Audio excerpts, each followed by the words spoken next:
ਆਸੇ ਪਾਸਿਓਂ ਦੁੱਖਾਂ ਦਾ ਸ਼ਾਫੀ ਜੀ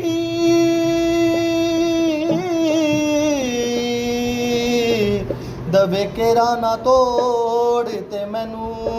ਫੜ ਲਈ ਤੇਰੀ ਗਮਾਂ ਦੀ ਚੁਲੀ ਦਾ ਮੇਰੇ ਵੱਲੋਂ ਦਵੇ ਮੁਖ ਨਾ ਮੋੜ ਤੇ ਮੈਨੂੰ ਫੜ ਲਈ ਸਾਦਕ ਚਲਿਆ ਯਸੂ ਦੇ ਲੜ ਲੱਗ ਜਾਵੇ ਕੋਈ ਰਵੇ ਜੇ ਥੋੜ ਤੇ ਮੈਨੂੰ ਫੜ ਲਈ ਖਾਲੀ ਮੋੜਦਾ ਨਹੀਂ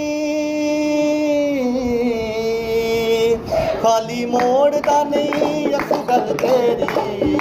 ਖਾਲੀ ਮੋੜਦਾ ਨਹੀਂ ਯਸੂ ਗੱਲ ਤੇਰੀ ਤੂੰ ਸੱਚੇ ਦਿਲੋਂ ਵੇਖ ਮੰਗ ਕੇ ਖਾਲੀ ਮੋੜਦਾ ਨਹੀਂ ਯਸੂ ਗੱਲ ਤੇਰੀ ਤੂੰ ਸੱਚੇ ਦਿਲੋਂ ਵੇਖ ਮੰਗ ਕੇ ਖਾਲੀ ਮੋੜਦਾ ਨਹੀਂ ਯਸੂ ਗੱਲ ਤੇਰੀ ਤੂੰ ਸੱਚੇ ਦਿਲੋਂ ਵੇਖ ਮੰਗ ਕੇ ਖਾਲੀ ਮੋੜਦਾ ਨਹੀਂ ਯਸੂ ਗੱਲ ਤੇਰੀ ਖਾਲੀ ਮੋੜਦਾ ਨਹੀਂ ਯਸੂ ਗੱਲ ਤੇਰੀ ਤੂੰ ਸੱਚੇ ਦਿਲੋਂ ਵੇਖ ਮੰਗ ਕੇ ਖਾਲੀ ਮੋੜਦਾ ਨਹੀਂ ਯਸੂ ਗੱਲ ਤੇਰੀ ਤੂੰ ਸੱਚੇ ਦਿਲੋਂ ਵੇਖ ਮੰਗ ਕੇ ਖਾਲੀ ਮੋੜਦਾ ਨਹੀਂ ਯਸੂ ਗੱਲ ਤੇਰੀ ਤੂੰ ਸੱਚੇ ਦਿਲੋਂ ਵੇਖ ਮੰਗ ਕੇ ਚੋਲੀ